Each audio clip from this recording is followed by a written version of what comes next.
Ok, donc bonjour, chers abonnés. Donc bienvenue dans votre chaîne YouTube Diaw Academy. Donc dans cette vidéo, nous allons faire le cours portant sur solution aqueuse. Donc c'est la première leçon chimie à niveau 3, niveau troisième. Donc pour cela, nous allons détailler seulement les choses qui nous servira dans la résolution des exercices. Donc pour cela, on va d'abord définir c'est quoi d'abord une solution. Donc là, une solution. Donc en même temps, je vous invite à suivre la vidéo jusqu'à la fin pour mieux comprendre toutes les choses. Donc une solution est un mélange. Une solution est un mélange homogène. Donc une solution est un mélange homogène. Et là, après, on va devenir. Donc, on dit que c'est une solution, c'est un mélange homogène. Donc là, un mélange homogène, vous le comprenez tous. Donc, un mélange homogène est un mélange dans lequel on ne peut pas distinguer les différents constituants à l'œil nu. Donc là, une solution est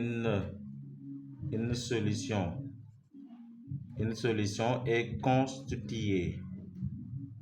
Une solution est constituée par le solide et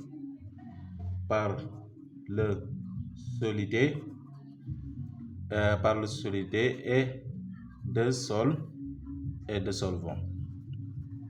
solvant. Donc ici, je rappelle que on pourra avoir plusieurs solidités ici,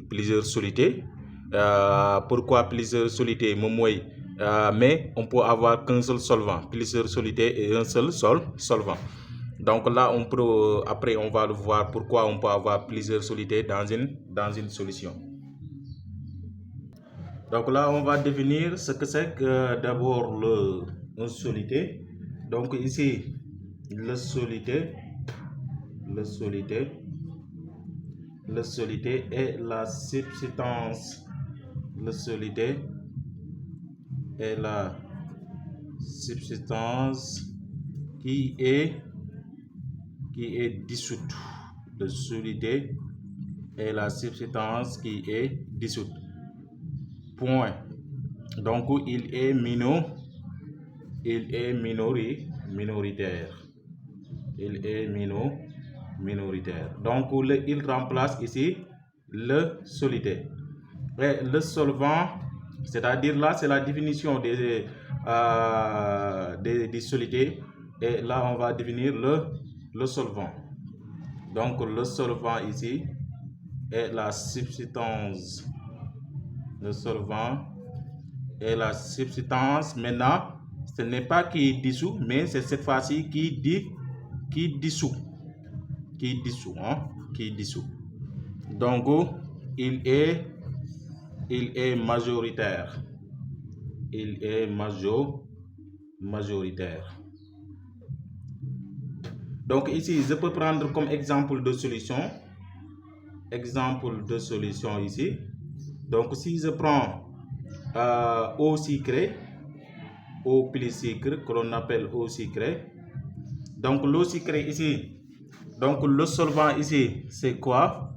Le solvant dissous moins l'huile. Hein? Je rappelle que dissous moins l'huile. Comme le solvant ici, c'est l'eau.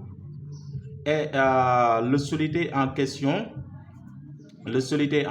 sera le sucre. Comme ici, l'huile, moi solide. Ainsi de suite. Hein? Donc après, on va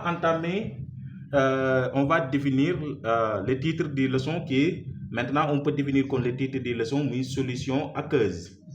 Donc on va dire quoi ici? Une solution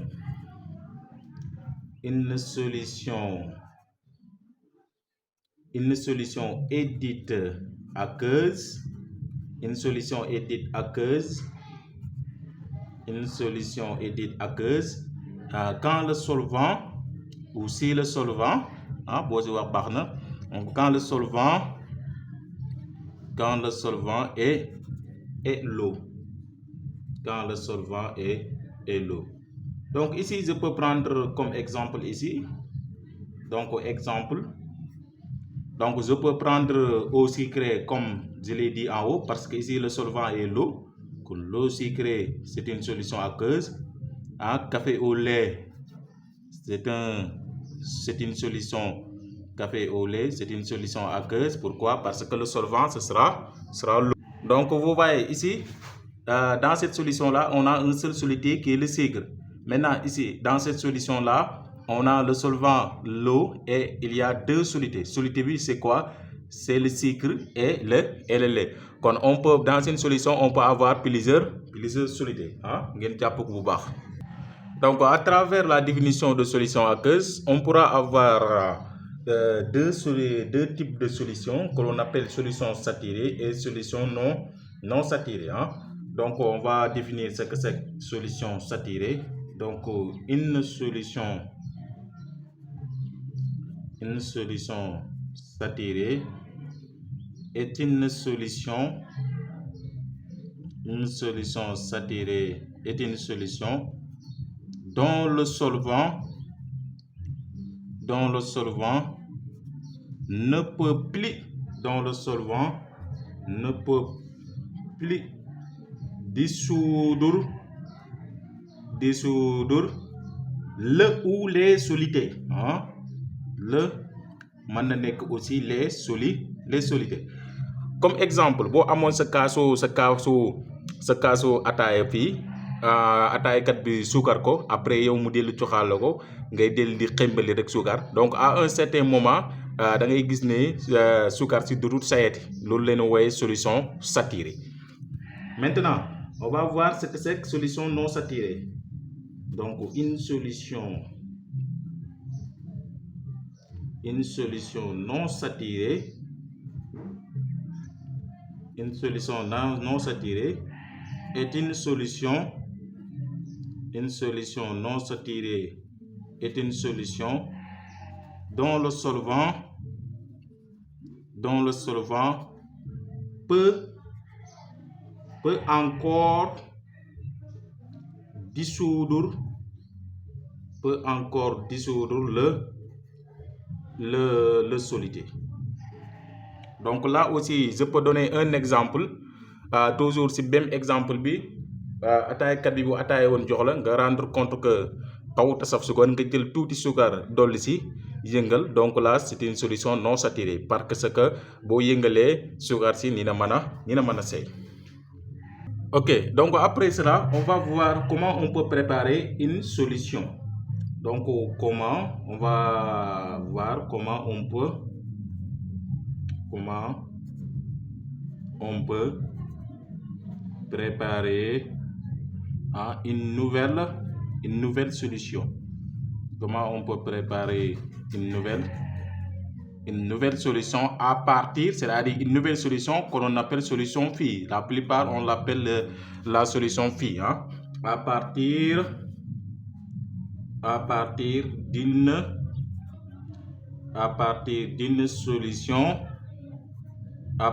solution que l'on appelle solution mère. C'est des termes d'appellation seulement. Donc il y a deux méthodes seulement, deux méthodes qu'on peut voir, qu'on va apprendre, deux méthodes. Donc la première méthode consiste à faire la dilution, et la deuxième méthode consiste à faire la dissolution. Maintenant on va voir c'est quoi la dilution et c'est quoi la dissolution. Donc là on va voir la dilution d'abord. Donc la dilution. Comme la dilution, je peux dire quoi? Elle est une méthode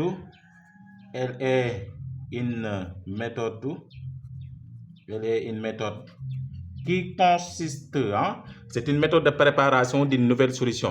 Donc là aussi, vous le connaissez. Donc c'est une méthode de préparation d'une nouvelle solution qui consiste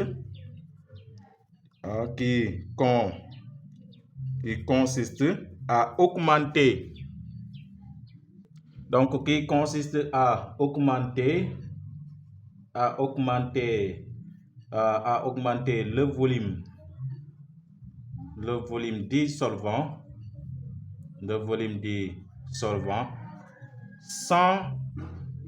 sans changer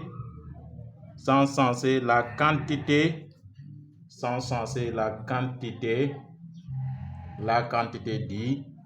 dissoluté, la quantité dissoluté. Maintenant, pour cela, on va vous expliquer c'est quoi la dissolution. Donc, la dissolution, comme par exemple, ataay kat bi, toujours me jël comme exemple suñu naankati ataay yi.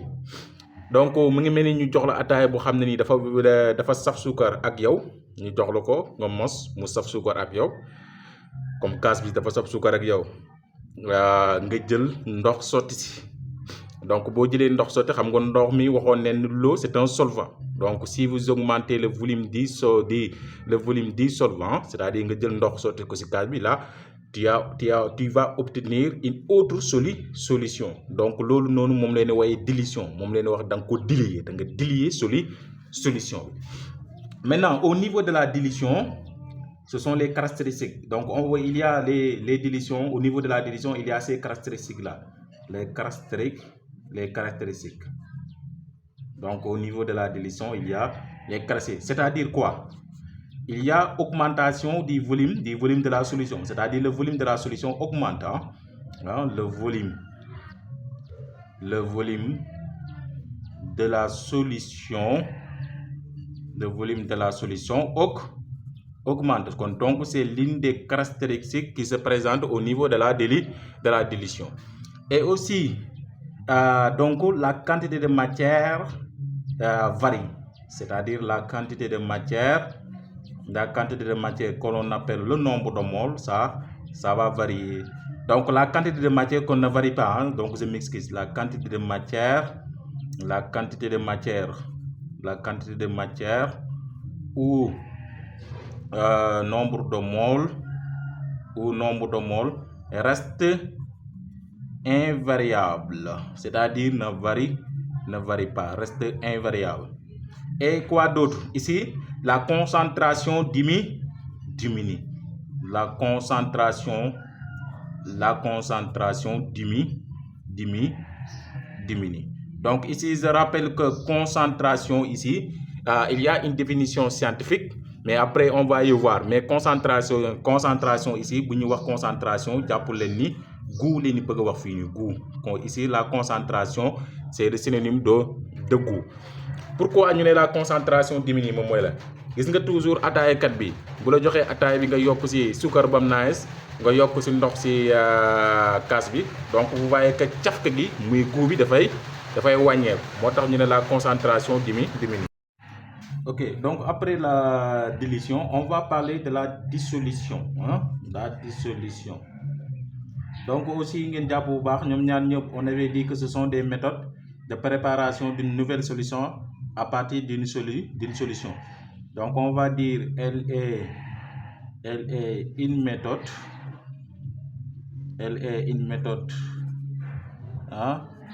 de préparation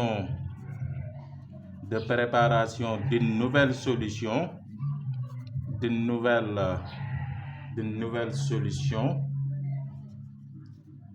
solution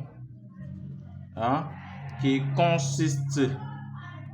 consiste là-bas on fait l'inverse de la dilution, donc qui consiste à augmenter, on fait l'inverse de la dilution qui consiste à augmenter la quantité dissoluté tout en maintenant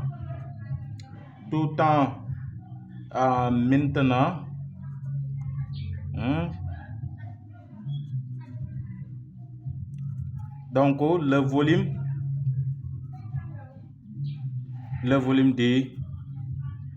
du solvant. Donc cela veut dire quoi? Cela veut dire que là-bas on augmente la quantité de dissoluté sans changer le volume du solvant. Donc là on va voir les caractéristiques.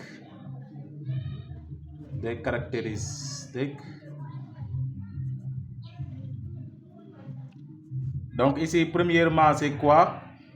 Là-bas, on a dit que le volume de la solution augmente. Donc ici, le volume de la solution augmente légèrement, pratiquement nul. C'est-à-dire il y a une légère augmentation du volume des solvants. Et là, on a dit quoi? La quantité de matière ou le nombre de moles reste invariable. Ici, la quantité de matière varie d'une manière considérable. Là, la quantité de matière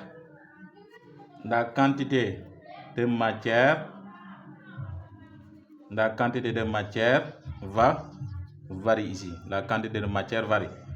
Et ici, on a dit quoi? La concentration diminue. Maintenant, ici, la concentration ne diminue pas, mais il augmente. Donc, la concentration. Donc, ici, la concentration augmente. La concentration augmente. Donc, on peut donner exemple de la dissolution. Toujours, bu ñu jëlee ataaya bi kon waa ji xel na jox la si kaasu ataaya bi nga ñam safu suukar ak yow nga jël suukar yokk si donc loolu noonu dissolution la xam nga boo si yokkee suukar daay gën a saf goût bi daay gën a kii loolu dañuy wax la concentration augmente. Donc ce sont ces deux types de méthodes de préparation qu'on a. Donc on va voir ce que c'est concentration massique, ce que c'est aussi concentration molaire. Donc là, la concentration massique, la concentration massique ñu koy noter CM comme ça. Donc la concentration massique d'une solution, donc je rappelle que CM mu leen koy noter, d'une solution est la masse de soluté par volume de solvant. Et la masse de soluté par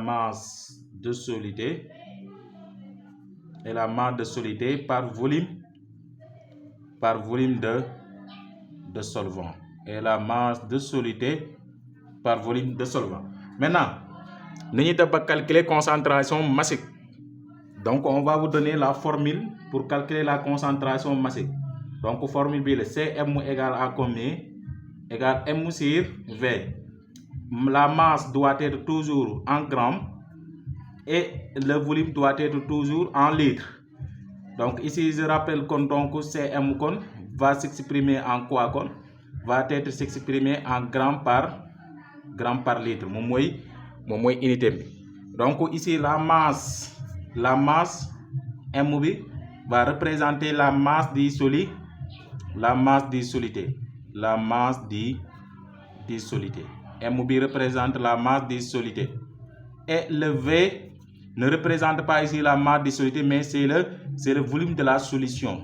Volume de la solution. Donc aussi, très attention si donc le M représente la masse des solidités et V représente le volume de la solution. Et le CM représente en grammes par litre. Grammes par litre aussi, vous pouvez connoter aussi comme ça, gramme litre moins 1, c'est la même chose. Aussi toujours, vous avez un kilogramme, convertir en grammes. Vous avez un millilitre, convertir en litre, application numérique. Donc on va voir c'est quoi la concentration molaire. Donc là on va voir la concentration molaire. La concentration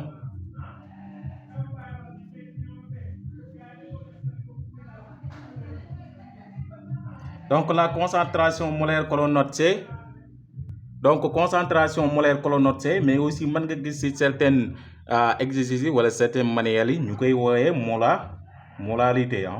Donc c'est la même chose, molarité. Donc si on dit concentration molaire ou la molarité, c'est la même chose. Donc ici, d'une solution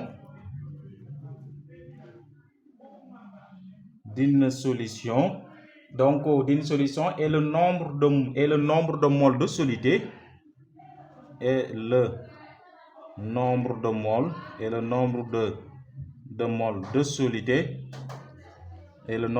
de soluté par c'est le volume du solvant, voilà, par le volume du solvant. par le volume, par le volume du solvant. Hein? Donc là aussi c'est très important. Maintenant la formule, comme C égale combien? N sur V. Avec N qui est le nombre de moles, l'unité du nombre de moles ici c'est le mol. Et l'unité du volume, on l'avait dit, c'est toujours en litres. Donc cela va nous donner quoi? C va s'exprimer en combien? C va s'exprimer en mol par litre. Donc le mol par litre, ce sera la même chose. Mol, point litre, moins 1, c'est la même chose. Donc ici, on va dire N. N ici représente le nombre de moles. Donc je rappelle que le nombre de moles c'est la même chose que la quantité de matière. Le nombre de moles dissoluté représente le nombre de moles dissoluté. Et V ici représente le volume de la solution. Donc là aussi c'est très important de le connaître. Parfois dañuy manipuler les données de telle sorte que pour embrouiller le, mais yow yaay tey xam aussi lan leen la laaj. Donc pour cela on va donner la concentration de quelques solutions qui sont exactes. Maintenant là la concentration molaire, il y a des solutions dont la concentration ce sera connue à l'avance. Maintenant comme par exemple bu ñu la solution molaire la solution comme exemple bu ñu la solution molaire la. Maintenant bu dee une solution molaire la C bi muy concentré à 2 points kon C bi c'est égal à combien? C égale à 1 mol par litre. Bu dee solution demi-molaire la solution demi-molaire, la solution demi-molaire. Donc bu dee la solution demi-molaire là, comme demi, son nom l'indique, c'est 0,5 mol par litre, c'est-à-dire la concentration molaire c'est égal à 0,5 mol par litre. Maintenant si la solution c'est égal à centimolaire, donc si c'est une solution centimolaire, solution centimolaire, donc la solution centimolaire, sa concentration C, donc C égale à 0,01 mol par litre. Et aussi, oui, donc là, ce sont les différentes concentrations des solutions qu'on peut avoir ou qu'on saura à l'avance même de ne pas les calculer. Donc, on va voir la relation entre C et Cm. Maintenant, vous devez exhiber de nous poser comme ça, question bénie, genre question, nous établir la relation entre C et Cm, c'est-à-dire entre la concentration molaire et la concentration massique. Maintenant, nous allons naka ngeen ko wara defé. Donc ce que je vais mettre c'est que on avait dit que Cm égale à M sur le volume. Donc or on avait dit que en quatrième, on avait appris que M égale combien? C'est N, c'est le nombre de moles. Donc on avait dit qu'en quatrième, nombre de moles égale masse sur masse molaire. Donc je peux tirer la masse. Donc la masse ici ce sera égal à combien? Nombre de moles fois la masse molaire. Après mon n'a ko insérer ici. Comme ça va me donner quoi? Cm égale combien? Ma génne masse bi remplacer ko par valeur bi. Muy combien? N fois la masse molaire sur le volume. Et après ma scène de fraction bi daf may joxe quoi? Nombre de moles sur volume fois la masse molaire. Donc nombre de moles sur volume fois nombre de moles sur le volume, là on avait dit que c'est la concentration molaire. Donc c'est égal à C fois la masse molaire. Donc on a la relation entre C et Cm qui n'est rien d'autre que Cm égale à combien? C fois la masse molaire. Donc formule B aussi de me permettre aussi de contourner certaines difficultés. Kon li lu jara baye xel. Donc là je pense que on va arriver au terme de cette leçon. Juste on va vous donner quelques formules à retenir. Donc les formules à retenir, donc qui sont très importantes. relation ça, les formules à retenir. Hein? Donc ces formules là sont très importantes. C égale combien? N sur volume. Hein? C aussi amna benen formule muy formule bi ni. Donc C égale à Cm sur la masse molaire. Kon donc ya xol exercice bi ban donné le méngok ci ñaar yi ni nga jël ci ben. Donc Cm aussi amna ñaari formule muy M sur la masse sur le volume ou Cm égale à C fois la masse molaire. Aussi ñu def rappel si formule yi nga jàngoon 4e muy nombre de mol égale à masse sur masse molaire. Aussi nombre de mol aussi amna benen formule muy nombre de mol égale à volume sur volume molaire. Maintenant formule bi ça ne marche que pour les gaz. Hein. Là aussi nga japp ko bu baax. Hein. Aussi rho, hein, rho égale à masse sur le volume, hein, etc. Donc aussi il y a densité, hein, densité égale à combien? Masse molaire sur 29. Donc on arrive au terme de la leçon. Donc merci beaucoup. Je vous rappelle que vous pouvez adhérer c'est un groupe WhatsApp, c'est un groupe d'encadrement scientifique qui déroulé. Donc en nous envoyant un message par WhatsApp. Donc c'est 77 908 19 112. Donc merci d'avoir suivi la vidéo jusqu'à ici. Donc à très bientôt dans notre prochaine vidéo, Inch'Allah.